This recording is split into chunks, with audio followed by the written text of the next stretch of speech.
வார்த்தையின் மூலமா எங்களுக்கு பேசுங்க. ஆராதனையின் மூலமா எங்களுக்கு பேசுங்க ஆண்டவரே. நாங்கள் எப்படி வந்தோமோ அதே மாதிரி திரும்பி போகாதபடி இன்னும் ஆசீர்வாதத்தோடு உற்சாகத்தோடு ஆண்டவரே பலவீனத்தோடு வந்திருந்தால் பலத்தோடு திரும்பி போகும்படியாக திரும்பி கொடுங்க ஆண்டவரே. உங்களுடைய ஆண்டவரே இந்த ஆண்டவரே இந்த ஞாயிற்றுக்கிழமை ஆராதனை கூடுதலுக்கு ஆண்டவரே எங்களை கொண்டு வந்ததுக்காக ஸ்தோத்திரம். இயேசுவே எங்களுடைய தேவைகள் எல்லாம் சந்தித்து குறைவுகள் எல்லாம் நிறைவாக்குங்க ஆண்டவரே. எங்களுக்கான ஒரு ஜபத்துக்காக ஆண்டவரை இடத்துக்கான ஜபம் பண்ணிக்கொண்டே இருக்கிறோம் அப்பா. ஸ்தோத்திரம் அப்பா, ஸ்தோத்திரம்.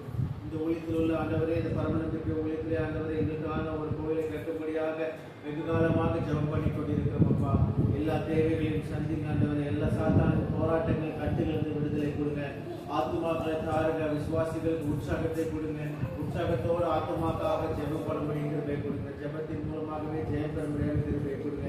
இதுவரைக்கும் எங்கள் வாழ்க்கையை விசுவாசத்தின் மூலமாகவே எங்களை நான் வழிநடத்துவதற்காக ஸ்தோத்திரம்.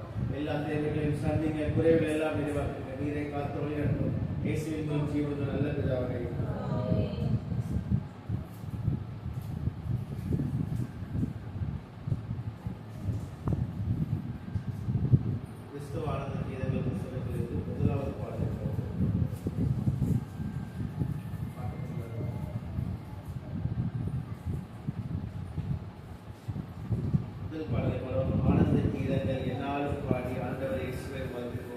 உற்சாகமாய் கரங்களை தட்டி இந்த பாடல் பாடலாம்.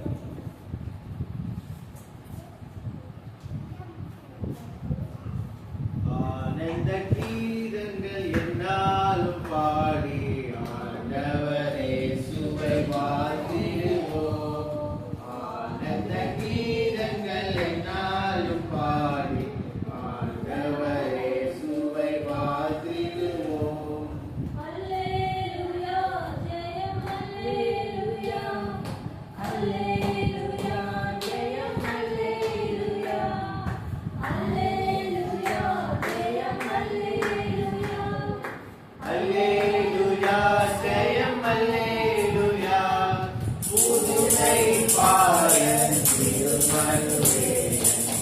வறுமை கோலம் எடுத்தவர் தரித்தார் புதுமை பாலன் திருமருவே.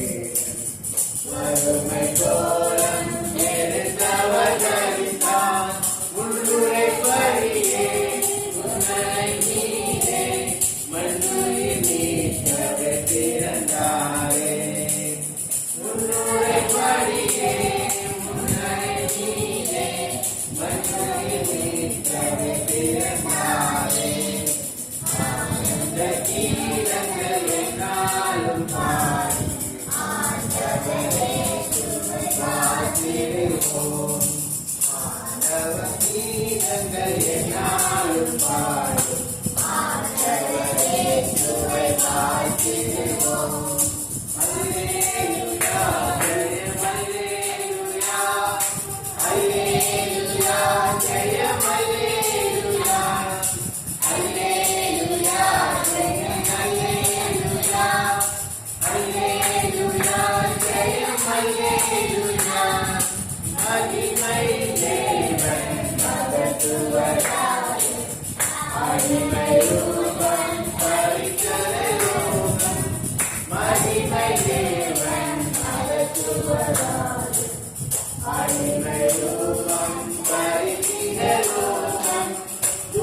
சமாதானம் மாதேவரன்பும் மாறாவிஸ்வாசமும் மறித்தாரே ஆனந்த கீதங்கள் என்னாலும் பாடும் ஆண்டவரே துவை வாழ்த்திடுவோம் ஆனந்த கீதங்கள் என்னாலும் பாடும் ஆண்டவரே துவை வாழ்த்திடுவோம் அல்லேலூயா ஜெயம் அல்லேலூயா அல்லேலூயா ஜெயம் அல்லேலூயா அல்லேலூயா ஜெயம் அல்லேலூயா அல்லேலூயா ஜெயம் அல்லேலூயா கருணை உங்கள் திருமருதாம் இருமை பொழிய ஆர்ப்பரிப்போமே கருணை உங்கள் திருமருதாம்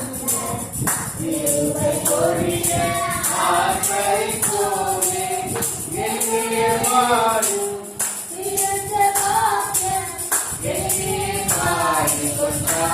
கொண்டாடிடுவோம் என் உள்ளத்தேசு பிறந்த பாக்கியம் எண்ணிய பாடி கொண்டாடிடுவோம் ஆனந்த கீதங்கள் என்னாலும் பாடி ஆண்டவரே துவை வாழ்த்திடுவோம் ஆனந்த கீதங்கள் என்னாலும் பாடி ஆண்டவரே துவை வாழ்த்திடுவோம் அல்லேலூயா துதி அல்லேலூயா அல்லேலூயா ஜெயம் அல்லேலூயா அல்லேலூயா துதி அல்லேலூயா அல்லேலூயா ஜெயம் அல்லேலூயா அருமை இயேசுவின் திருநாமம் இனிமை தங்கும் விண்ணகல் நீங்கும் அருமை இயேசுவின்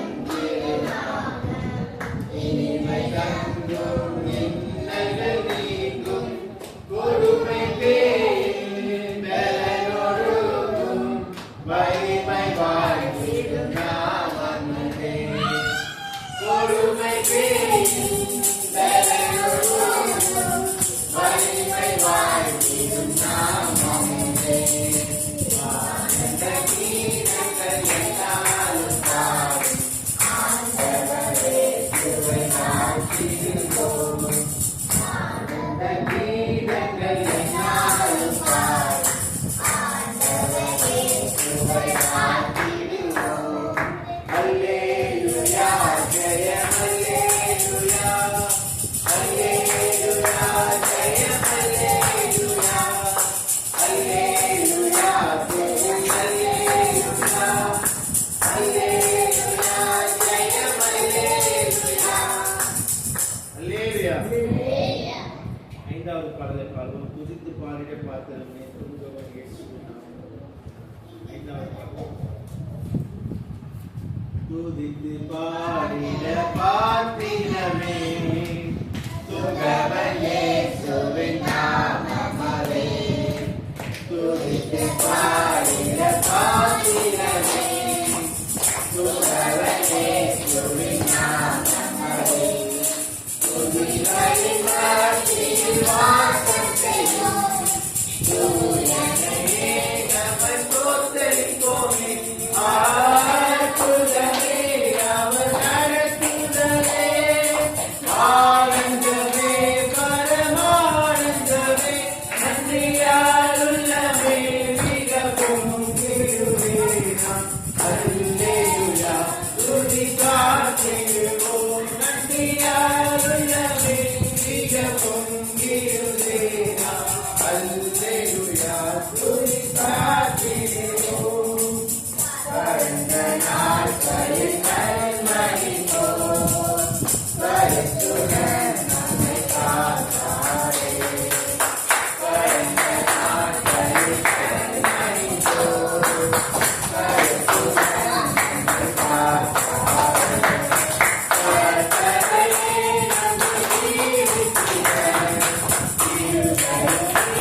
பெரியவர், அவர் நமது தேவனுடைய நகரத்திலே நமது பரிசுத்தப்படுத்த மிகவும் துதிக்கப்படுமே.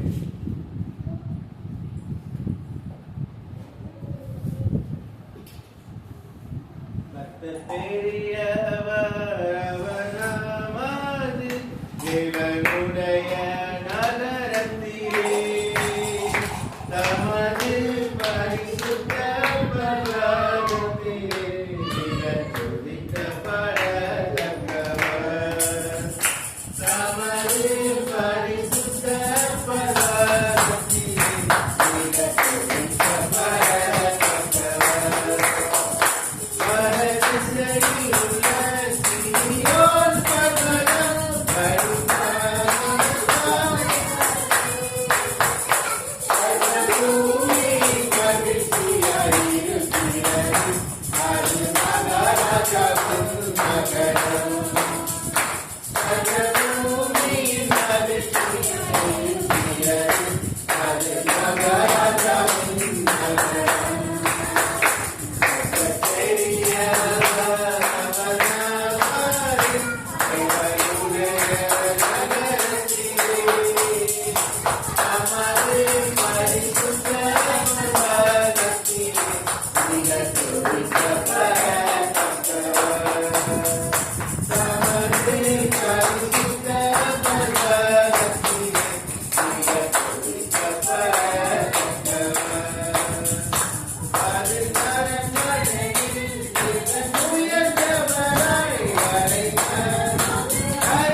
சபை கூடுதலிலே அவரை கலந்து கொள்ளும்படி கிருபை கொடுத்ததற்காக ஸ்தோத்திரம். ஆண்டவரே எல்லா சாத்தானின் போராட்டங்கள் ஆண்டவரே எல்லா கட்டுகளிலும் விடுதலை பண்ணுவதற்காக ஆண்டவரே ஸ்தோத்திரம் அப்பா. ஜெபத்தின் மூலமாகவே ஜெயம் கொடுத்ததற்காக ஸ்தோத்திரம். என்ற ஆண்டவரே எல்லா தேவைகளையும் அப்பா என்ற தேவைகள் எல்லாத்தையும் ஆண்டவரே இதுவரைக்கும் ஏற்ற வேளையிலே சந்தித்து முடிவில்லாமல் நிறைவாக வைத்ததற்காக ஸ்தோத்திரம்.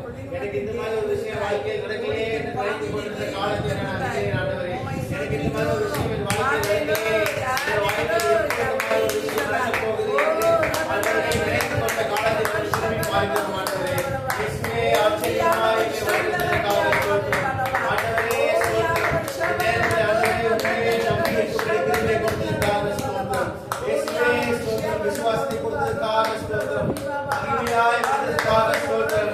ஆண்டவரே ஸ்தோத்திரம் அப்பா. ஸ்தோத்திரம். உற்சாகத்தோடு சபை கொடுத்ததற்காக கிருபை கொடுத்ததற்காக ஸ்தோத்திரம். ஆண்டவரே எங்கள் குடும்பத்திலே என்னை ஒரு சாட்சியாய் வைத்ததற்காக ஸ்தோத்திரம். ஆண்டவரே எங்கள் சபை கொடுத்ததிலே என்னை ஒரு சாட்சியாய் வைத்ததற்காக ஸ்தோத்திரம். என் ஜெபத்தை கேட்டதற்காக ஸ்தோத்திரம். நாங்கள் பண்ண பாவங்கள் அநேகம் ஆண்டவரே. ஆண்டவரே எங்கள் சாத்தான் கட்டுகளை நிறைய கட்டி கொண்டிருந்தோம் ஆண்டவரே. நீர் எங்களை மீட்டெடுத்தீர் அப்பா. எங்கள் பாவங்களை மன்னித்தீர் ஆண்டவரே. எங்கள் சாபங்களை எடுத்து போட்டீர் ஆண்டவரே. சமாதானமா வைத்ததற்காக ஸ்தோத்திரம். ஆண்டவரே நாளை குறித்து கவலைப்படாதே என்று விசுவாசமா எங்களை வழிநடத்தினதற்காக ஸ்தோத்திரம். இயேசுவே ஸ்தோத்திரம். ஒவ்வொரு இடத்திலும் எங்கள் வாழ்க்கையை ஆண்டவரே நாங்கள் இடம் பெறாமல் ஆண்டவரே எங்களை பாதுகாப்பாக வைத்ததற்காக ஸ்தோத்திரம். போக்கிலும் வாழ்க்கையிலே உங்களுடைய காரியங்களை எங்கள் பாதுகாப்பாக வைத்ததற்காக ஸ்தோத்திரம். இந்த ஆண்டவரே உடலுக்கு பலவீனங்கள் எல்லாத்தையும் விடுதலை கொடுத்ததற்காக ஸ்தோத்திரம். இன்னும் இருக்கிற தேவைகள் எல்லாம் நீர் அறிவீர் அப்பா. எல்லா தேவைகளையும் நீர் அறிவீர் அப்பா.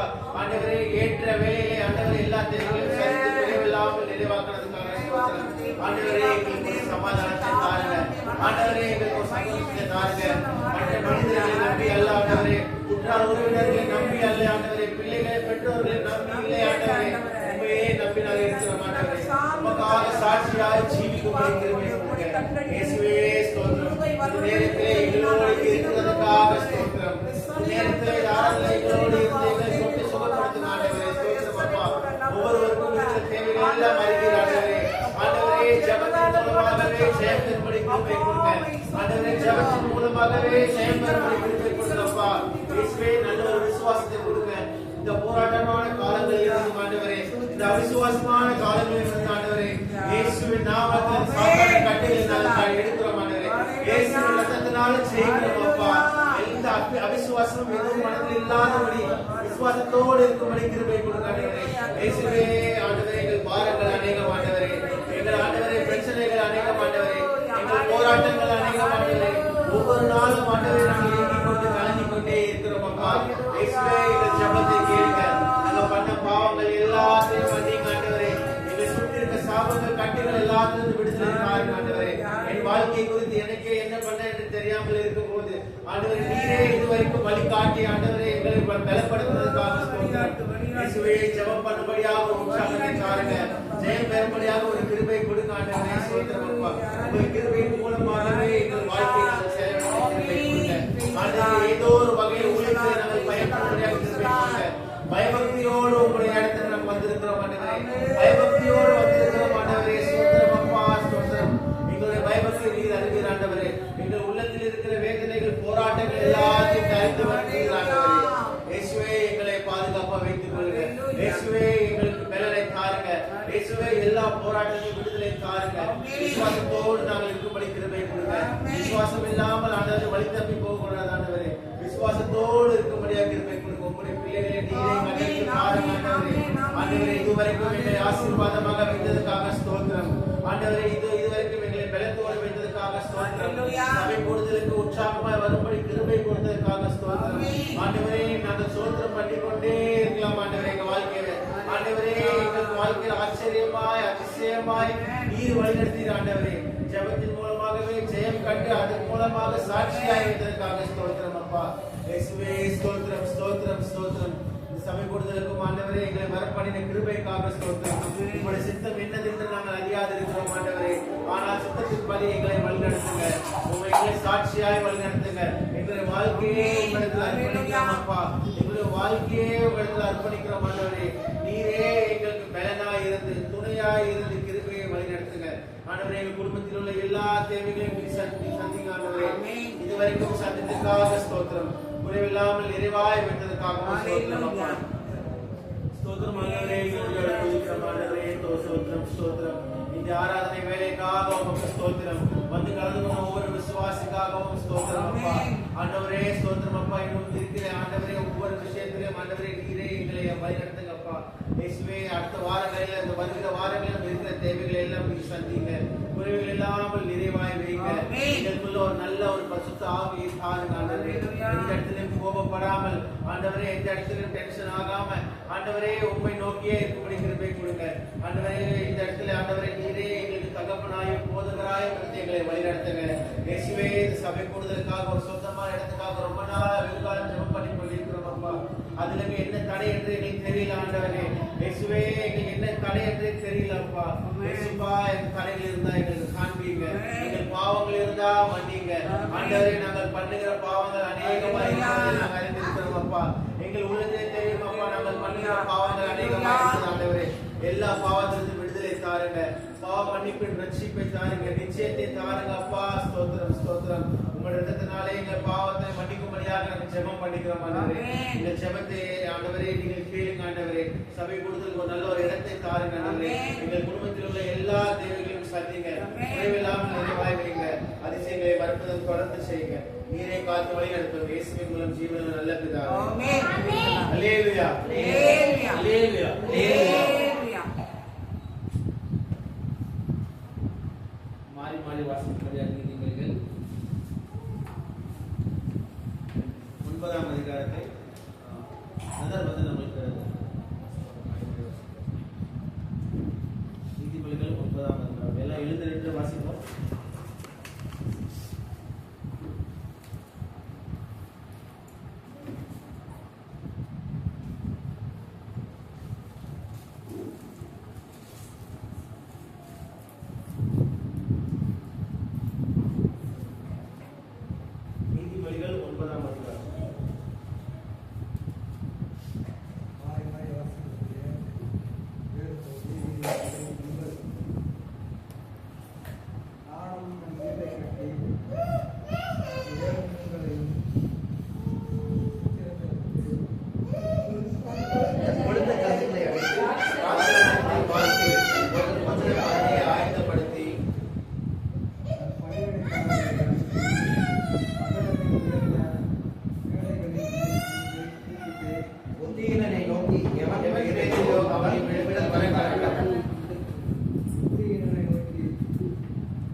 இந்த நீதிமொழிகளில் விளக்குவதையே பிரதமர் எபிரேசர் அவர்கள்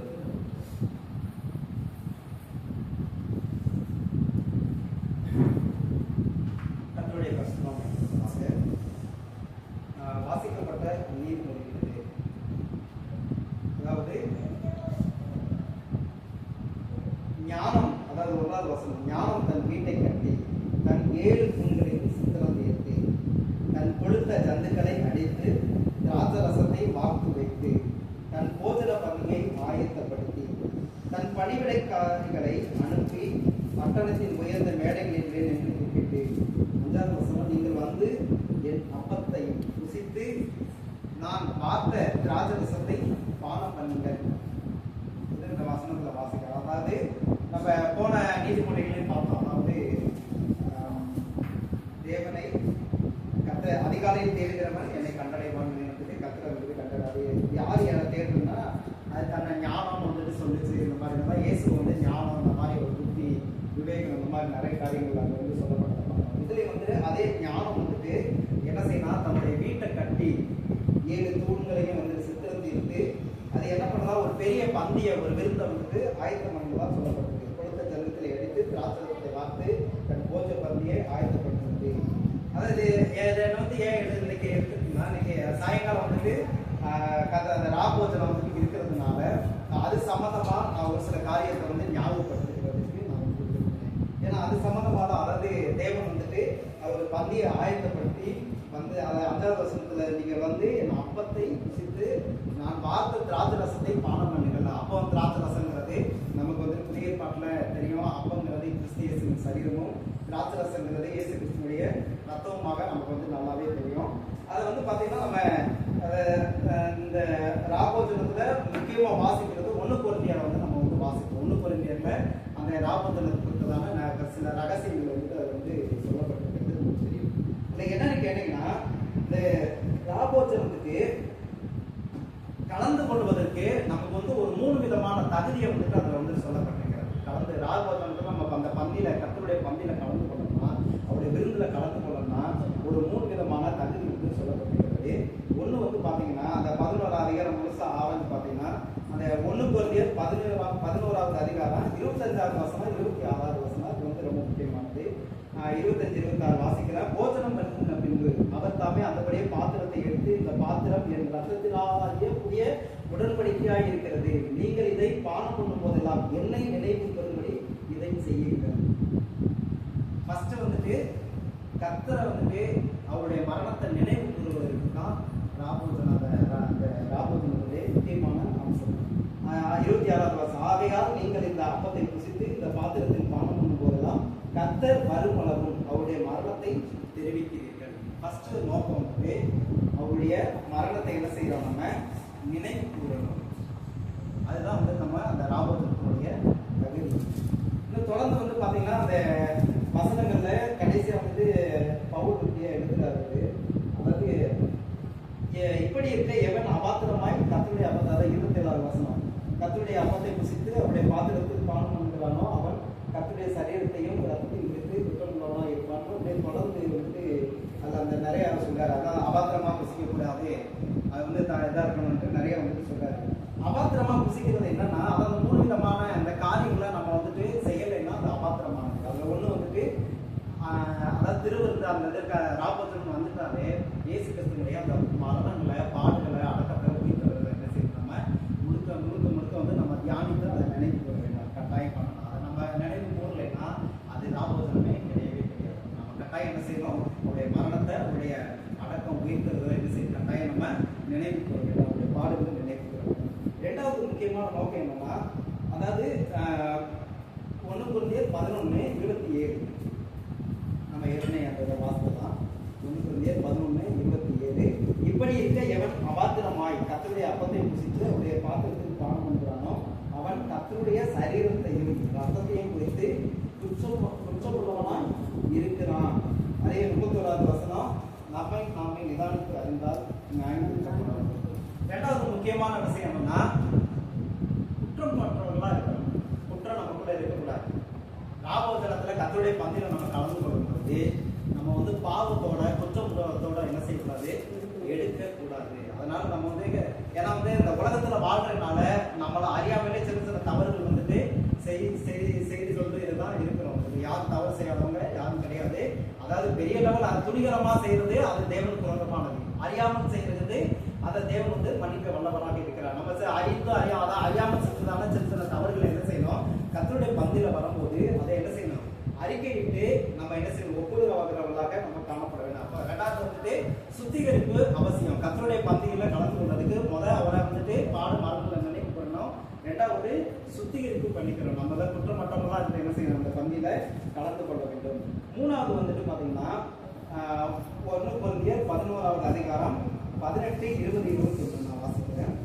அதாவது முதலாவது, நீங்கள் சபையிலே கூடி வந்திருக்கும் போது உங்களின் பிரிவினைகள் உண்டென்று கேள்விப்படுகிறேன், அதில் சிலவற்றை நம்புகிறேன். 20வது வசனம், நீங்கள் ஓரிடத்தில் கூடி வரும்போது அவனவன் தன் சொந்த போஜனத்தை முந்தி சாப்பிடுகிறான், ஒருவன் பசியா இருக்கிறான், ஒருவன் வெறியா இருக்கிறான்.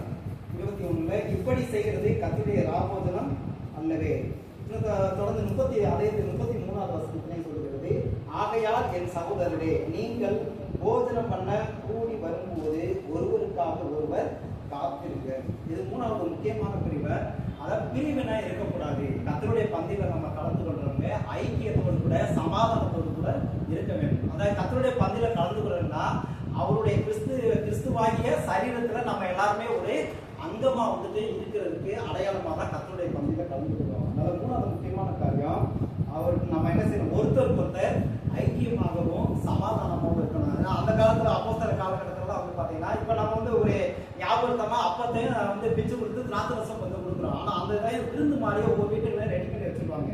அந்த விருந்து ரெடி பண்ணி வைக்கும் பொழுது அதுல முந்தி வரவங்க என்ன செஞ்சுறாங்க, வந்துட்டு பின்னாடி வரவங்களை காத்திருக்காம சாப்பிடுறதுக்காக அந்த மாதிரி வந்துட்டு சொல்லப்பட்டிருக்காரு. ஒருத்தர் அவங்க மதிக்காம அவங்க தானே வரட்டும் அப்படின்ட்டு ஒரு சமாதானம் இல்லாம, ஒரு ஐக்கியம் இல்லாம, உயர்வு தாழ்வா அந்த மாதிரி காணப்பட்டதுதான் வந்துட்டு பவுல் வந்து கண்டிக்கிறார். அதனால எல்லாரும் பொறுமையா என்ன செய்யுங்க, உட்காருங்க, எல்லாரும் மொத்தமா வரவும் என்ன செய்யுங்க, சமாதானமா ஐக்கியமா இருந்து என்ன செய்யுங்க, கர்த்தருடைய பந்தியை கலந்து கொள்ளணும் வந்துட்டு சொல்லப்பட்டிருக்கிறது. இந்த 3 காரியங்கள் கர்த்தருடைய பந்தியில கலந்து கொள்றதுக்கு மிக மிக அவசியம். ஒண்ணு வந்துட்டு அவருடைய பாடு, மரணம், அடக்கம், உயிர் தருவதை என்ன செய்யணும், நினைவு கொள்ளணும். ரெண்டாவது வந்துட்டு நம்மளை நாமே நிதானித்தரணும், சுத்திகரிப்பு நம்ம குற்றமற்றவங்களா அதை கலந்து கொள்ளணும். மூணாவது வந்துட்டு பிரிவினை இருக்கக்கூடாது, ஐக்கியம் உள்ளவர்களாக சமாதானம் உள்ளவர்களா இருந்து என்ன செய்யணும், கலந்து கொள்ளணும். இந்த திருவிருந்து அந்த எந்த ஒரு வார்த்தையும் பாத்தீங்கன்னா வேதத்துல 3 விதமான அர்த்தம் உண்டு. அதாவது simple meaning, spiritual meaning, secret meaning. சாதாரண அர்த்தம், ஆவிக்குரிய அர்த்தம், ரகசிய அர்த்தம், அந்த மாதிரி 3 விதமான அர்த்தம் இருக்கும். இந்த திருவிருந்துக்கு அந்த கர்த்தருடைய பந்திக்கு இந்த 3 அர்த்தங்கள் என்னன்னு கேட்டீங்கன்னா, சிம்பிள் மீனிங் வந்து பாத்தீங்கன்னா அப்பமும் திராட்சை ரசம். அதாவது வெளியே உலக பிரகாரமா பார்க்கறவங்களுக்கு என்ன இருக்குது, நம்ம அந்த கர்த்தருடைய பந்தி ஏதோ அப்பத்தையும் திராட்சை ரசத்தையும் பானம் பண்றாங்க அப்படிங்கிறது வெளி உலகத்துக்கு தெரியும். ரெண்டாவது, நம்ம ஆவிக்குரிய அர்த்தத்துல நம்ம என்ன பண்றோம்னா, அந்த அப்பம் திராட்சை ரசம் மட்டுமல்ல, அது இயேசு கிறிஸ்துவுடைய சரீரமும் ரத்தத்தை என்ன செய்யறோம், நம்ம பானம் பண்ணுகிறோம் வந்துட்டு நம்ம என்ன ஆவிக்குரிய அர்த்தத்துல அதை நம்ம வந்து எடுத்துக்கிறோம். மூணாவது, அதை விட வந்துட்டு சீக்ரெட் மீனிங் ஒண்ணு இருக்கு, ரகசிய அர்த்தம் இருக்கு. அது என்னன்னு கேட்டீங்கன்னா, அந்த அப்பமும் திராட்சை ரசமும் வேற ஒண்ணும் இல்லை. அதாவது நம்ம வெளிப்படையா நம்ம புதிக்கிறதால அப்பமும் திராட்சை ரசம் வந்து அது உலக பிரகாரமான ஒரு அடையாளத்துக்காக தான் செய்யறோம், சடங்கத்தனமா செய்யறோம். ஆனா ரியலான அப்பமும் திராட்சை ரசம் எதுன்னு கேட்டீங்கன்னா, தேவனுடைய வார்த்தை தான். தேவனுடைய வார்த்தை தான் அப்பமும் திராட்சை ரசமாக இருக்கிறது. அதான் யோவான் 6:63 இயேசு வந்து சொல்றாரு, நான் சொல்லுகிற வசனம் தான் வந்துட்டு அவருடைய ஆவியாயும் அவருடைய ஜீவனாயும் இருக்கிறதுன்னு சொல்லப்பட்டிருக்கு. இன்னும் மத்தேயு 4:4 வந்துட்டு பிசாசு இயேசு சொல்லும்போது கூட, மனுஷன் அப்பத்தினால் மாத்திரமல்ல தேவனுடைய வாயிலிருந்து புறப்படுகிற ஒவ்வொரு வார்த்தைகளாலும் பிழைப்பான் வந்துட்டு என்ன செய்யறாரு, இயேசு சொல்லுகிறத பார்க்கிறோம். அப்ப அப்பமும் திராட்சை ரசமும் என்ன, கிறிஸ்துவின் சரீரமும் ரத்தமும் என்ன அப்படின்னு ரகசிய அர்த்தத்துல பார்க்கும்போது அது தேவனுடைய வார்த்தை. அது தேவனுடைய வார்த்தையை தான் என்ன செய்யணும், நம்ம அனுதினமும் என்ன செய்யணும், தேடி வாசித்து தியானம் பண்ணி என்ன செய்யணும், அதை நம்ம ருசித்து என்ன செய்யணும், நம்ம அதை பானம் பண்ணணும். அப்படி பண்ணும் பொழுது நமக்கு என்ன செய்யும், என் மாம்சத்தை புசித்து ரத்தத்தை பானம் பண்ணுகிறவனுக்கு நித்திய ஜீவன் உண்டுன்னு ஆண்டவர் சொல்லியிருக்கிறார். அந்த நித்திய ஜீவன் இன்னும் பலதரப்பட்ட ஆசீர்வாதங்கள் நமக்கு உண்டு. கர்த்தர் இந்த வார்த்தையின்படி நமக்கு ஆசீர்வதிப்பார். வார்த்தைக்காக நன்றியோட கர்த்தரை ஸ்தோத்திரம் பண்ணுவோம். அல்லேலூயா, அல்லேலூயா, அல்லேலூயா. சாட்சியின் நேரம். அந்த வாரத்திலும் ஆண்டவர் உங்கள் வாழ்க்கையிலே எல்லா அற்புதங்களும் ஜெபம் பண்ணி உங்களை ஆண்டவர் ஜெபத்தை கேட்டு எதை பண்ணியிருக்காங்க சபையில்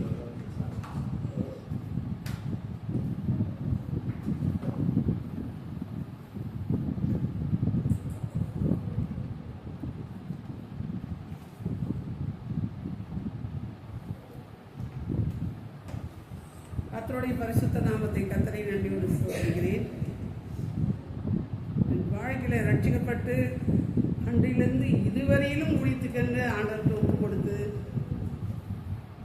நான் பைபிள் காலேஜ் படித்து 2 வருஷத்தில் கொடைக்கானலில் படித்து நானும் என் கணவரும் ஆனால் படித்து மறுபடியும் 1 இயர் வந்து கிண்டியில் படித்தேன். ஆனாலும் கூட கர்த்தருக்கு முழுவதுமாக நான் ஒப்பு கொடுத்துருக்கேன்.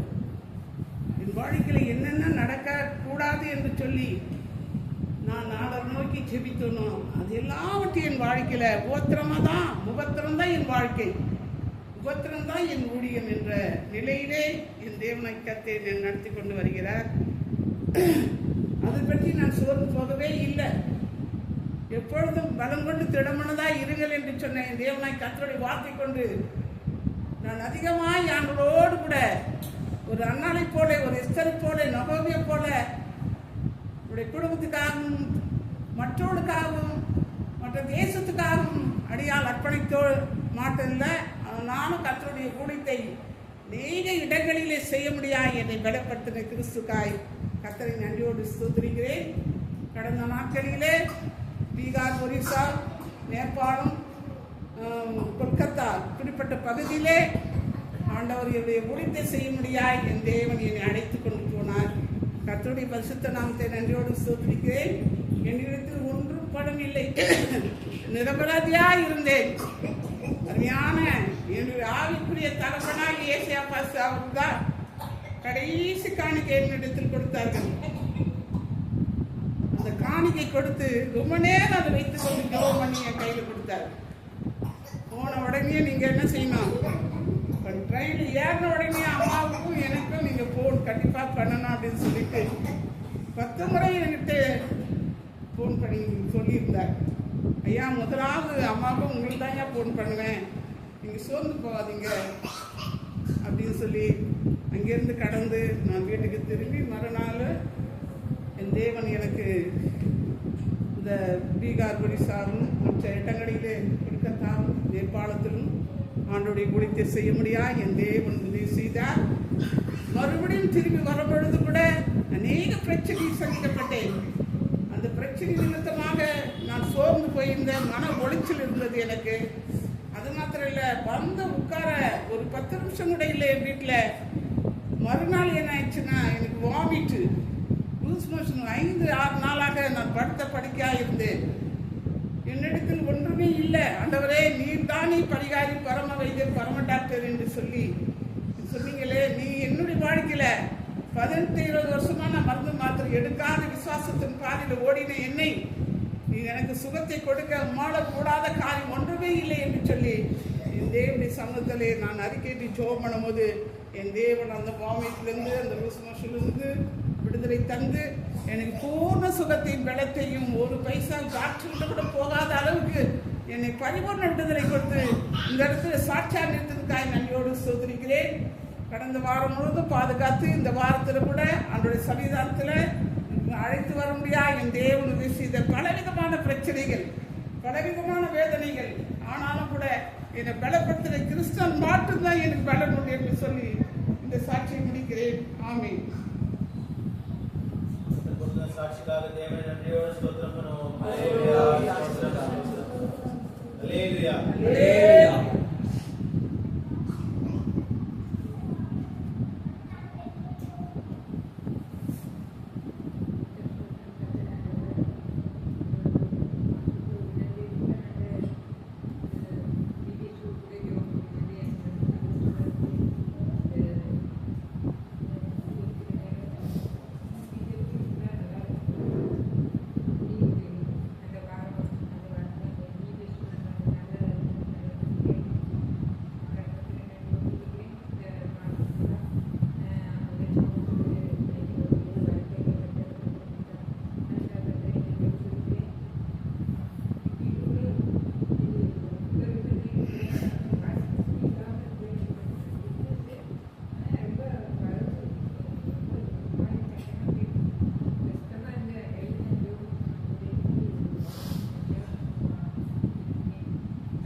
Hallelujah.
அறிவிப்புகள் இன்னைக்கு ஆராதனை முடிஞ்ச உடனே இங்க உபவாசம் ஜெபம் பண்ண போறோம். சாயங்காலமும் இதே இடத்துல வைத்து பரிசுத்த பந்து கீழே வச்சு நடக்கும். ராமோஸ் ஆராதனை எல்லாரும் தவறாமல் ஆயத்தமாகி தகுதி பெற்றோர்கள் கலந்து கொண்டு அடுத்த வாரமும் ஜூன் 1ஆம் தேதி ஞாயிற்றுக்கிழமையா இருக்கிறார். இங்க மேல முதல் மாடியில் வச்சுட்டு மார்னிங் 5 AM பிரேயர் நடக்கும். 5 மணி ஜெபம். அதுக்கப்புறம் திருப்பியும் மற்ற சபை கூடுதல் 10-11 சண்டே ஸ்கூல் ஊழியர்களும் 11 ஆராதனை தொடர்ந்து எல்லா ஊழியத்துக்காகவும் ஜெபம் பண்ணிக்கொள்ளுங்கள். ஊழியத்தில் உள்ள பண தேவைக்காக ஜெபம் பண்ணிக்கொள்ளுங்கள். அதே போல பத்திரிகையில் நல்லபடியாக இந்த வாட்டியும் நிறைய அட்ரஸ் கிடைக்கும்படி ஜெபம் பண்ணுங்க. தொடர்ந்து ஊழியத்துக்கு உற்சாகமாக ஜெபம் பண்ணுங்க. உங்களுக்கு தெரிந்தவர்கள் இருந்தார்களோ அவங்களுக்கு சபை கூடுதலுக்கு கூப்பிட்டு வாருங்கள். ஜெபம் பண்ணுங்க. முதல்ல கூப்பிட்டு வரதுக்கு முன்னாடி உங்களை கூப்பிடலாமா? ஏன்னா நம்மளுக்கு கூப்பிடுறதுக்கு முன்னாடி வந்து யோசனையாக கூப்பிட்டு வரலாமா வேணாமா, கூப்பிட்டா வருவாங்களா, இவங்களாம் எப்படி நம்ம சபைக்கு வருவாங்க அப்படின்னு நம்மளுக்கு வந்துட்டு கூப்பிடுறதுக்கு முன்னாடி ஒரு 1000 ரீசன்ஸ் வரும். ஜெபம் பண்ணுங்க. ஆண்டவர்கிட்ட ஜெபம் பண்ணி, ஆண்டவரே நான் நல்லபடியாக பேச முடியும் அவங்க கூப்பிடும் போது அவங்க பேரண்ட்ஸ் சொல்லி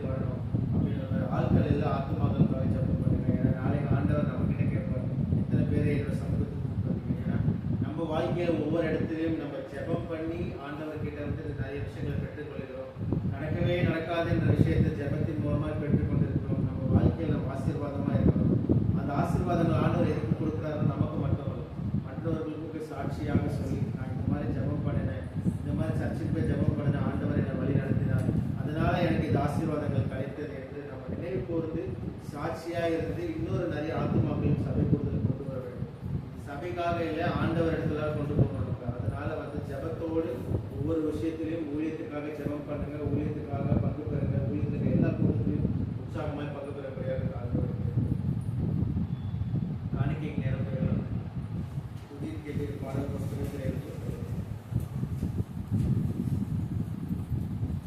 10வது பாடலை பாடும்போது காணிக்கைகளையும் தொடர்பு இயேசுவின் நாமத்தினால் ஒரு அற்புதம் உனக்கு நடக்கும். இயேசுவின் நாமத்தினால் ஒரு புது வழி உனக்கு திறக்கும். இயேசுவின் நாமத்தினால் ஒரு புது வழி உனக்கு திறக்கும். தூதர்கள் சேனை இறங்கும், ஒரு யுத்தம் உனக்கு நடக்கும். தூதர்கள் சேனை இறங்கும், ஒரு யுத்தம் உனக்கு நடக்கும். சிலுவை வெற்றியால் உன் சொந்தமாய் வந்து சேரும். சிலுவை வெற்றியால் உன் சொந்தமாய் வந்து சேரும்.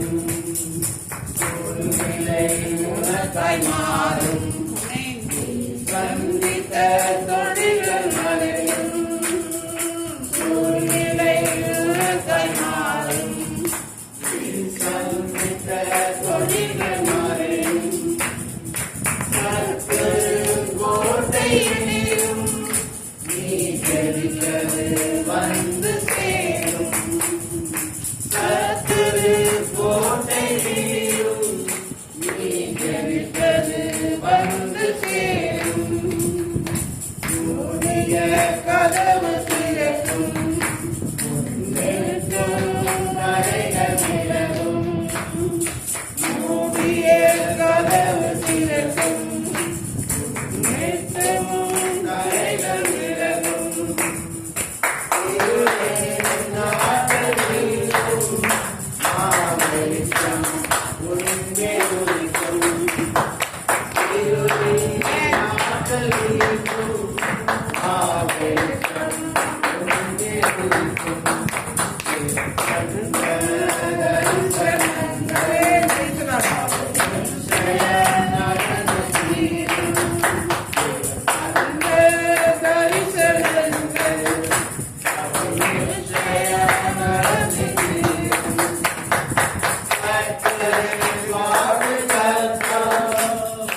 நொறுக்கப்பட்டு காணப்படுகிறது, உடைந்து காணப்படுகிறது. இதிலிருந்து விடுதலை இருக்காதா? சமாதானம் இருக்காதா? அது இருதயம் புண்களால காயங்களால ஆற முடியாத வலிகளாய் காணப்படுகிறது. ஆண்டவர் அப்படிப்பட்டதான மக்களை பார்த்து சொல்கிறார், இருதயம் நொறுங்குண்டிருக்கிறவர்களை கர்த்தர் என்ன செய்கிறார்? குணமாக்குகிறார். அவருடைய காயங்கள் எல்லாவற்றையும் அவர் ஆற்றுகிறார், கட்டுகிறார் என்று சொல்கிறார். சங்கீதம் 34:18 நாம் பார்க்கிறோம், இருதயம் நொறுங்குண்டவர்களுக்கு சமீபமாய் இருந்தது, நறுங்குண்ட ஆகியவர்களை அவர் விடுவிக்கிறார். அப்ப நொறுங்குண்டிருக்கிறதான இருதயத்திற்கு அருகிலே கர்த்தர் வருகிறார். அவர் சமீபமாய் வந்து பக்கத்திலே வந்து அவர் இருதயம் நொறுங்குண்டிருக்கிறதை பார்த்து இருதயத்தை கர்த்தர் குணமாக்குகிறார். ஹல்லேலூயா. அவருக்கு ஏற்பட்டிருக்கிறதான காயங்கள், ஆற முடியாத காயங்களை, ஆற்ற முடியாத காயங்கள் எல்லாம் கர்த்தர் கட்டுகிறார் என்று சொல்லிப்பார். இன்றைக்கு அநேக பற்பல சொற்களால மக்கள் என்ன செய்யறாங்க? மூணு பண்றாங்க. அவர் சொற்கள் ஈட்டி போல என்ன செய்யுது? குத்துகிறது. அதனால மனம் சோர்வடைறாங்க. அப்படி இருதயம் நொறுங்கி போகிறது. வார்த்தைகளால் என்ன செய்யறாங்க? காயப்படுத்துகிறதை பார்த்தாமே. அதன் வேதத்திலே பார்க்கிறோம், மனுஷ பட்டய குத்துகள் போல் பேசுகிறவர்கள் உண்டு. இப்படிப்பட்டதான மக்கள் மக்களுடைய இருதயத்தை அவர்கள் காயப்படுத்துகிறதை நாம் பார்க்கிறோம். தேவன் எல்லாருடைய இருதயத்தை பார்க்கிறார். ஹல்லேலூயா. எல்லோரும் கொண்டிருக்கிறதான பிள்ளைகளுடைய இருதயத்தின் காயங்களை அவர் கட்டுவதை பார்க்கிறோம். அன்னாளை பார்க்கிறோம். 1 சாமுவேல் 1ஆம் அதிகாரத்திலே பார்க்கிறோம். அன்னாள் மிகவும் இருதயம் நொறுக்கப்பட்டவளாய் காணப்படுகிறார். அவளுடைய இருதயத்தை ஆற்றுவார் இல்ல, தேற்றுவார் இல்ல.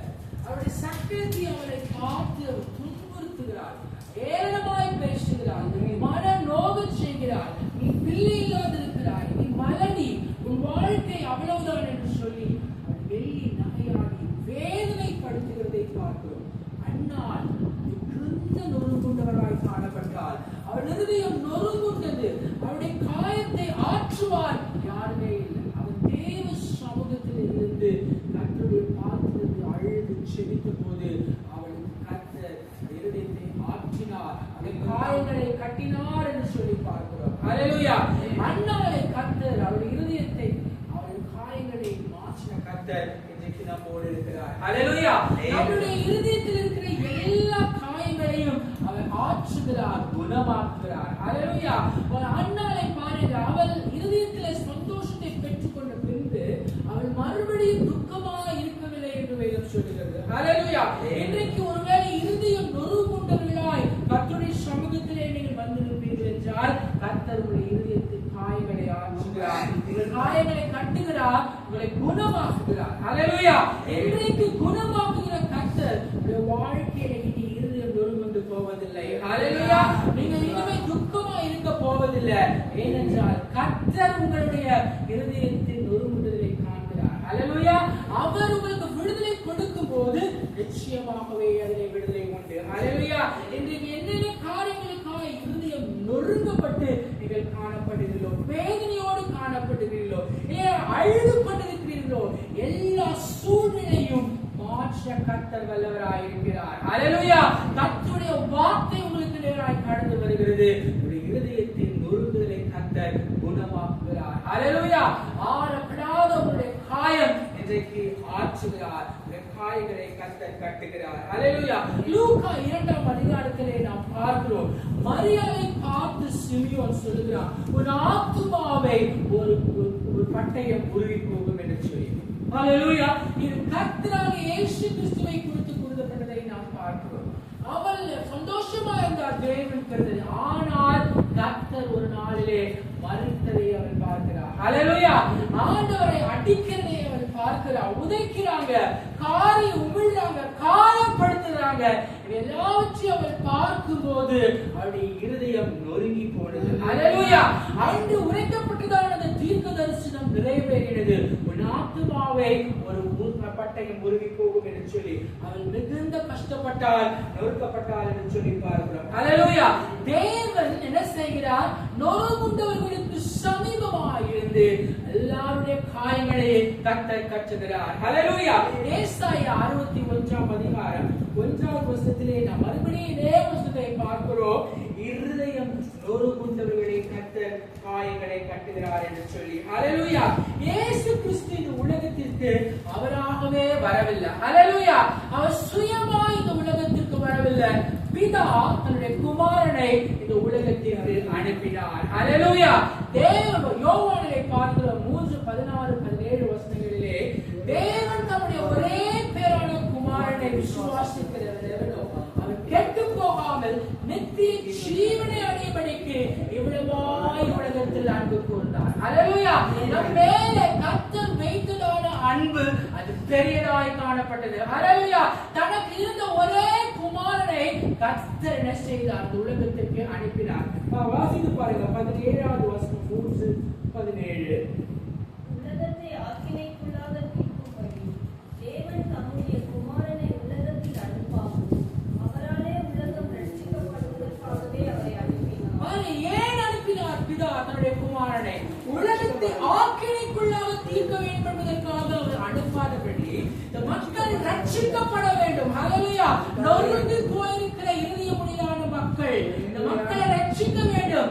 நித்திய ராஜ்யத்திற்கு நேராக அவரை அழைத்து செல்ல வேண்டும் என்பதற்காக தேவன் தம்முடைய குமாரனை உலகத்திற்கு அனுப்பினார். ஹல்லேலூயா. நொறுக்கப்பட்டதான இருதயமுடையவர்களை காயங்களை கர்த்தர் ஆற்றுகிறார். ஓசியா 6ஆம் அதிகாரம் 1வது வசனத்தை வாசிப்போம். ஓசியா 6. கர்த்தரிடத்தில் திரும்பவும் வாருங்கள், நம்மை பீடினார், அவரே நம்மை குணமாக்குவார். இங்க பாருங்க, கர்த்தரிடத்தில் திரும்பவும் வாருங்கள். கர்த்தரிடத்தில் திரும்பவும் என்று சொன்னால் இன்னைக்கு கர்த்தரை விட்டு விலகி போயிருக்கிறார்கள். ஹல்லேலூயா. தேவனை மறந்து வாழ்ந்து கொண்டிருக்கிறார்கள். தேவனை மறுதலித்து வாழ்ந்து கொண்டிருக்கிறார்கள். ஏனென்றால் பின்மாற்றமாய் ஜீவித்துக் கொண்டிருக்கிறார்கள். மனம் திரும்பாதபடி, இயேசுவே தேவனை அறியாதபடி மக்கள் வாழ்ந்து கொண்டிருக்கிறார்கள். ஹல்லேலூயா. இப்படிப்பட்ட மக்களை பார்த்து தேவன் சொன்ன கர்த்தரிடத்திலே திரும்புங்கள். அவரே நம்மை பீறினார். அது மாத்திரமல்ல, அவரே நம்ம என்ன செய்கிறார்? காயங்களை கட்டுகிறார். தேவனிடத்திலே திரும்பாதபடி பின்மாற்றமாய் ஜீவித்து தேவனை மறந்து ஒருவேளை நாம் ஜீவிப்போமானால் கர்த்தரே நம்மளை பீறி போடுகிறார். ஹல்லேலூயா. தேவன் நல்லவர் தான், வல்லவர் தான், அன்பானவர் என்றாலும் கூட கர்த்தரை விட்டு விலகி செல்வாயானால், வேதத்துக்கு விரோதமாய் செல்வாயானால் அவரே பீறி போடுகிறார். ஹல்லேலூயா. பீறி போடுவது மாத்திரமல்ல, காயங்களை கூட கர்த்தர் ஆற்றுகிறார். ஹல்லேலூயா. என் மகன் மேல அன்பு கூர்ந்து, ஹல்லேலூயா, தேவன் என்ன செய்கிறார்? காயங்களை அவர் ஆற்றுகிறார். உபாகமம் 32ஆம் அதிகாரம் 39வது வசனத்தை வாசிப்போம். உபாகமம் 32:39.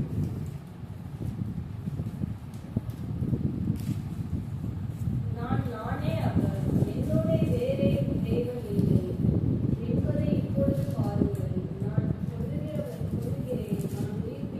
கொல்லுகிறேன், உயிர்ப்பிக்கிறேன், நான் நான் காயப்படுத்துகிறேன், காயப்படுத்துகிறேன், நான் நான் சொஸ்தப்படுத்துகிறேன். சுத்தப்படுத்துகிறேன். ஹல்லேலூயா.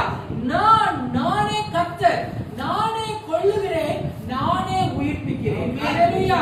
நானே காயங்களை சுத்தப்படுத்துகிறேன் என்று கர்த்தர் சொல்கிறார். ஹல்லேலூயா. இன்னைக்கு பாருங்க, கர்த்தர் நானே கர்த்தர்.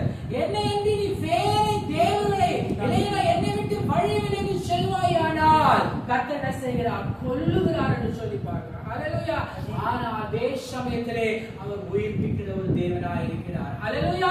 நம்முடைய காயங்கள் எல்லாவற்றையும் அவர் ஆற்றுகிறார், குணமாக்குகிறார் என்று சொல்லி பார்க்கிறோம். நாம் காயமடைவதற்கு அநேக காரியங்கள் நமக்கு நேராய் நடந்து வருகிறது. நீதிமொழிகள் 23ஆம் அதிகாரம் 29வது வசனத்தை வாசிப்போம்.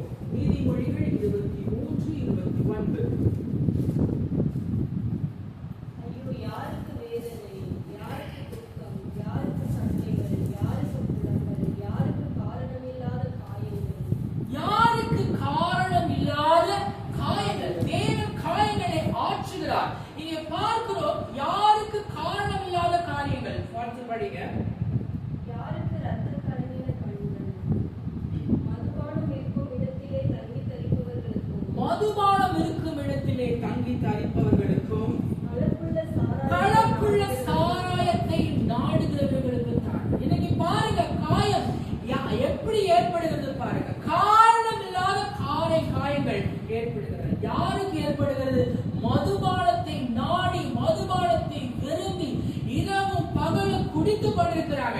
பார்க்கிறோம். காலையிலே எழும்பிடுறாங்க. எழும்பி நேரம் மதுபான இடத்துக்கு எங்க இருக்கோ அங்க போறாங்க. அங்க போய் குடித்து வெறித்து என்ன செய்யறாங்க? ரோட்லயே படுக்கிறாங்க. காயங்கள் ஏற்படுகிறது, விழுறாங்க. யாருக்கு? மதுபானம் இருக்கும் இடத்திலே தங்கி தருகிறார்கள். அந்த பிள்ளைகளுடைய குடும்பங்களை நாம் நோக்கி பார்க்கும் போது நம்மளால மனது தாங்க முடியவில்லை. இவன் குடித்து வெறித்து குடும்பத்தை அழிக்கிறான், மனைவியை அடிக்கிறான், பிள்ளையை அடிக்கிறதை நாம் பார்க்கிறோம். அங்க நிம்மதி இல்லை, சந்தோஷம் இல்லை, சமாதானம் இல்லாமல் காணப்படுகிறது. தேவையில்லாத காயங்கள், மன வருத்தங்கள் ஏற்படுகிறது, கொலைகள் நடக்கிறது, அனாதைகளாக்கப்படுகிறதை நாம் பார்க்கிறோம். தேவ பிள்ளையே, மதுபானம் இருக்கும் இடத்திலே தங்கி தரிப்பவர்களும் கலப்புள்ள சாராயத்தை நாடுகிறவர்களுக்கும் காரணமில்லாத காயங்கள் ஏற்படுகிறது. அல்லேலூயா. இந்த மாதிரி இடங்களுக்கு தேவ பிள்ளைகள் செல்லக்கூடாது. அல்லேலூயா. மதுபானத்தை நாம் குடிக்க கூடாது என்று வேதம் திட்டமாய் சொல்லுகிறது. குடும்பங்கள் இன்றைக்கு சிதறி சின்னாபின்னமாகிறதை நாம் பார்க்கிறோம். மார்க் 5ஆம் அதிகாரம் 3வது வசனத்தை வாசிப்போம். மார்க் 5:3. அவனுடைய குடியிருப்பு கல்லறைகளிலே இருந்தது. அவனை சங்கிலி சுத்தலினாலும் கட்ட ஒருவனாலும் கூடாது இருந்தது. அவன் அநேக தரம் விலங்குகளினாலும் சங்கிலிகளினாலும் கட்டப்பட்டிருந்தான். சங்கிலிகளை முறித்து விலங்குகளை தகர்த்து போடுவான். அவனை அடக்க ஒருவனாலும் கூடாது இருந்தது. அவன் எப்பொழுதும் இரவும் பகலும் மலைகளிலும் கல்லறைகளிலும் இருந்து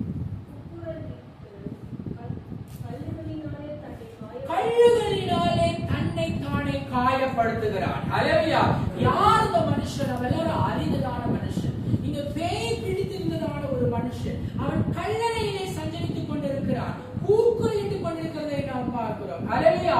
6000 லேயோர் பிசாசு பிடித்திருந்ததான மனிதன் அவன் தனக்கு தானே என்ன செய்யறான்? காயப்படுத்திக் கொண்டிருக்கிறதை பார்க்கிறோம். ஒருவேளை பிசாசுக்கு நீங்கள் இடம் கொடுப்பீர்களானால் நீங்கள் உங்களையே நீங்கள் காயப்படுத்திக் கொள்வீர்கள். அல்லேலூயா.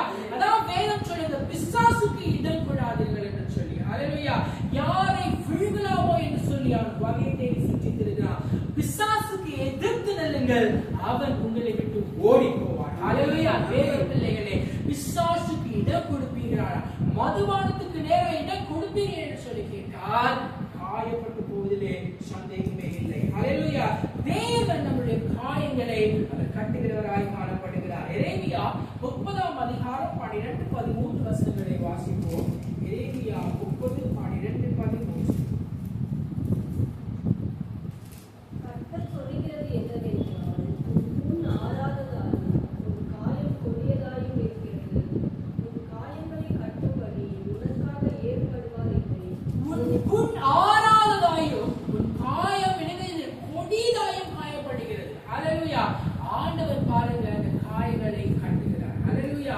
நமக்கு ஏற்பட்டிருக்கிறதான காயம், நம்ம மனதில் அழுத்திக் கொண்டிருக்கிறதான பாரம் எப்படிதான் இருக்கு? கொடியதா இருக்கிறது, அது ஆற்ற முடியாததாய் காணப்படுகிறது. ஆனாலும் கர்த்தர் நமக்கு என்ன செய்கிறார்? அப்படிப்பட்ட காயங்களை ஆற்ற வல்லவராய் இருக்கிறார். அல்லேலூயா. எரேமியா அதே அதிகாரம் 17வது வசனத்தை வாசிப்போம். அவர்கள் உன்னை விசாரிப்பார் என்ற சீயோன் என்று சொல்லி உனக்கு தள்ளுண்டவன் என்று பெயரிட்டபடியால் நானும் உனக்கு ஆரோக்கியம் வரப்பண்ணி உன் காரியங்களை ஆற்றுவேன் என்று கர்த்தர் சொல்கிறார். அங்க பாருங்க, நீ விசாரிப்பற்றவர், நீ தள்ளுண்டவர் என்று சொல்லப்பட்ட ஒரு நிலைமையில் இருக்கிறார். அல்லேலூயா. தேவ பிள்ளை, இன்றைக்கு நம்ம விசாரிக்க யாரும் ஒருவர் இல்லாமல் காணப்பட்டிருக்கலாம். அல்லேலூயா. தள்ளிட்டு போன ஒரு சூழ்நிலையை நம்ம காணப்பட்டிருக்கலாம். எல்லாரும் நம்ம ஒதுக்கி வைக்கலாம். வியாதியினால, அகோரத்தினால. அல்லேலூயா. நம்ம கிட்ட யாரும் வர முடியும். ஆனா ஆண்டவர் சொல்லுகிறார், உன் காயங்களை நான் உனக்கு ஆற்றுவேன் என்று சொல்லுகிறார். அல்லேலூயா. நான் உனக்கு ஆரோக்கியம் வர பண்ணி, ஆமென். உங்களுக்கு தேவன் உதவி செய்கிறார், ஆரோக்கியத்தை கொடுக்கிறார், ஹெல்த்தை கொடுக்கிறார், பலனை கொடுக்கிறார். அல்லேலூயா. ஆரோக்கியத்தை வர பண்ணி தேவன் காயங்களை கட்டுகிறார். அல்லேலூயா. இன்றைக்கு நம்முடைய வாழ்க்கையிலே ஆற்ற முடியாத காயங்கள் எல்லாவற்றையும் காயங்களை கட்டி அவர் என்ன செய்கிறார்? குணமாக்குகிற தேவனாய் இருக்கிறார். எரேமியா 33ஆம் அதிகாரம் 6வது வசனத்தை வாசிப்போம். எரேமியா 33:6. நான் அவர்களுக்கு சௌக்கியமும் ஆரோக்கியமும் வரப்பண்ணி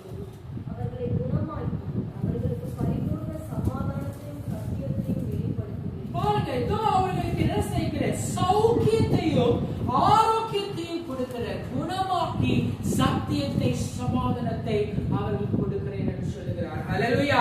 அந்த தேவன் இன்றைக்கு நம்முடைய வாழ்க்கையிலே நமக்கு வேண்டிய சௌக்கியத்தை, சுகத்தை, பலத்தை, ஆரோக்கியத்தை எல்லாவற்றையும் கொடுத்து நம்முடைய காயங்களை ஆற்ற, காயங்களை கட்டுகிற ஒரு தேவனாய் இருக்கிறார். ஹல்லேலூயா. தேவன் தம்முடைய குமாரனை இந்த உலகத்திற்கு அனுப்பினார். ஹல்லேலூயா. நம் மரணத்திற்கு உட்படுவதற்காக அல்ல, நாம் என்ன செய்ய நித்திய ராஜ்யத்தை சேர்த்துக் கொள்ள வேண்டும் என்று சொல்லி கர்த்தர் தேவகுமாரனை இந்த உலகத்துக்கு அனுப்பினார். ஹல்லேலூயா.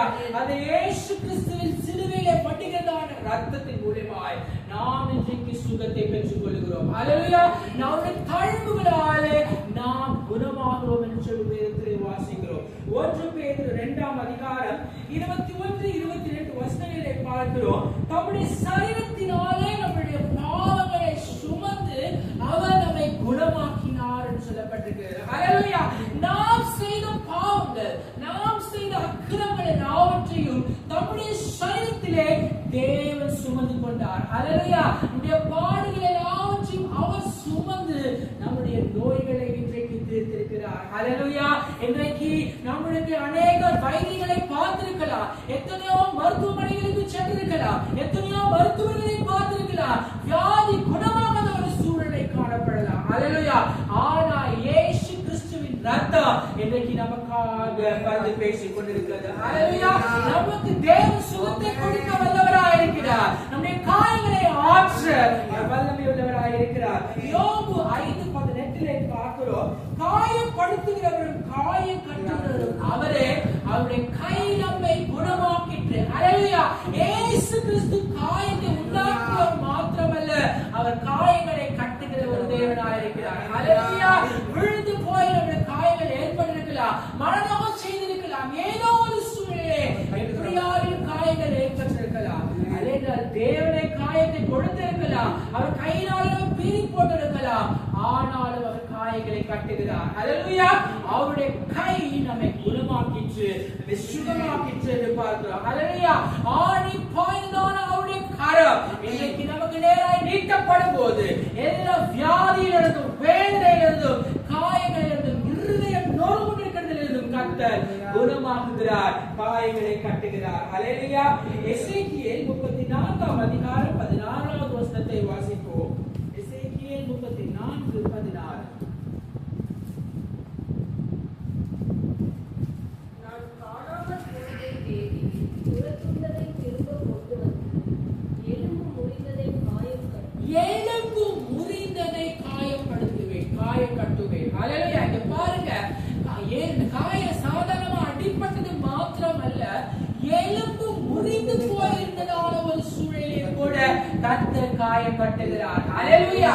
எலும்பெல்லாம் முறிந்து போன நிலைமை நினைச்சு பாருங்க, அது எப்படி கஷ்டம், நடக்க முடியாது, வேலைகளை செய்ய முடியாது. ஹல்லேலூயா. ஆனால் எலும்பு முறிந்து போயிருந்தாலும் கூட கர்த்தர் காயம் கட்டுகிறார். ஹல்லேலூயா. ஆபகுக் 3:16வது வசனத்தை பார்க்கிறோம். என் எலும்புகளில் உக்கல் உண்டாயிற்று என்று சொல்லப்பட்டிருக்கிறது. ஹல்லேலூயா. உக்கல் அப்படின்னு எனக்கு தெரியவே இருக்காது. வாட் இஸ் உக்கல்? உக்கல்னா என்ன? எலும்புகள் உக்கல் உண்டாயிருக்கா? எனக்கே தெரியல. இங்கிலீஷ் பேப்பர்ல போய் பார்த்தா அதுல வந்து என்ன ராட்டன் என்று சொல்லப்பட்டிருக்கிறது. ஹல்லேலூயா. ராட்டன் அப்படின்னா அழுகி போயிருக்கா, எலும்புக்குள்ள அழுகி போயிருக்கிற ஒரு சூழ்நிலை கூட கர்த்தர் என்ன செய்கிறார்? குணமாக்குகிறார். ஹல்லேலூயா. காயங்கள் கட்டுவது மாத்திரமல்ல, எலும்புகள் முறிந்து போயிருந்தாலும் அவர் கட்டுகிறார். எலும்பு முறிந்து போனது மாத்திரமல்ல, அழுகி போன ஒரு சூழ்நிலை காணப்பட்டாலும் கூட கர்த்தர் காயங்களை கட்டுகிறார். ஹல்லேலூயா. தேவ பிள்ளைகளே, அவர் இருதயம் நொறுங்குண்டிருக்கிறதான பிள்ளைகளுக்கு சமீபமாயிருந்து காயங்களை ஆற்றுகிறார். ஆமென். லூக்கா 10ஆம் அதிகாரம் 30வது வசனத்தை வாசிப்போம். லூக்கா 10:30.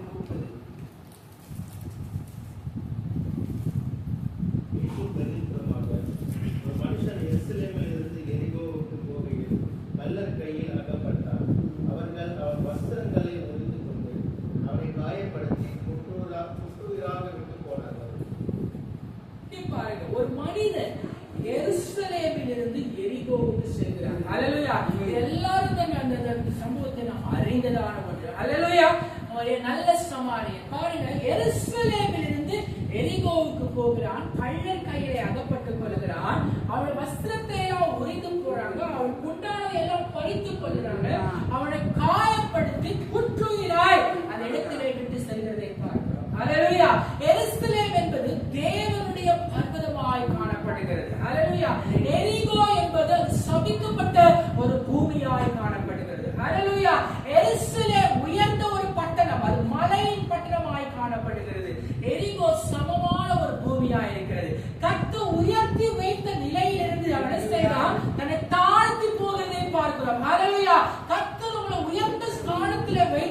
போது, எருசலேமிலே வைத்திருக்கும் போது, அந்த இடத்தை விட்டு நீங்கள் போகும்போது கள்ளர் கையிலே அகப்பட்டு போகிறீர்கள். ஹல்லேலூயா.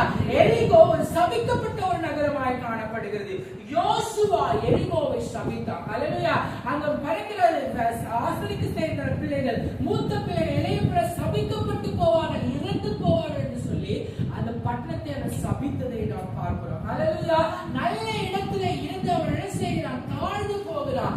பரிசுத்தத்தில் இருந்து அவன் பாவத்திற்குள்ளாய் கடந்து போகிறதை பார்க்கிறோம். ஹல்லேலூயா. அப்படி போகும்போது பிசாசானவன் விழுங்கி போடுகிறான். ஹல்லேலூயா.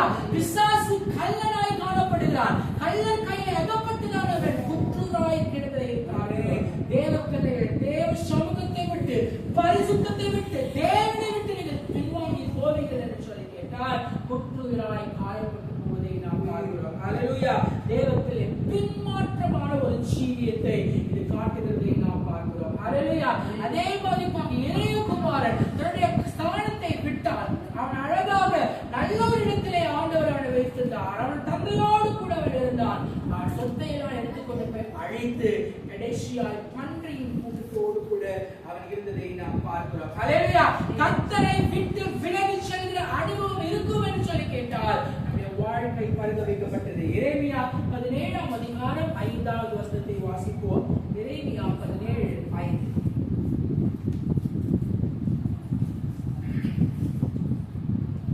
மனுஷன் மேல் நம்பிக்கை வைத்து மாம்சத்தை தன் சுயமாக்கிக் கொள்கிறது. கர்த்தரை விட்டு விலகுகிற இருதயமுடைய மனுஷன் சபிக்கப்பட்டவன் என்று சொல்லி வேதம் சொல்லுகிறது. ஹல்லேலூயா. இன்றைக்கு தேவனை சார்ந்து ஜீவிக்கிறதான பிள்ளைகள், இன்றைக்கு கர்த்தரை மறந்து வழி விலகி பின்மாற்றத்திற்குள்ளாய் செல்லுவோம் என்று கொண்டால் வாழ்க்கை சபிக்கப்பட்டதாய் காணப்படுகிறது. ஹல்லேலூயா. தேவனை மறந்து கர்த்தரை விட்டு வழி விலகுகிறதான மனுஷன் சபிக்கப்பட்டவன் என்று சொல்லி வேதத்திலே பார்க்கிறோம். ஹல்லேலூயா. அப்படிப்பட்டதான ஒரு அனுபவம் நமக்கு தேவையில்லை. ஹல்லேலூயா. எபிரேயர் 3ஆம் அதிகாரம் 12வது வசனத்தை வாசிப்போம். எபிரேயர் 3:12.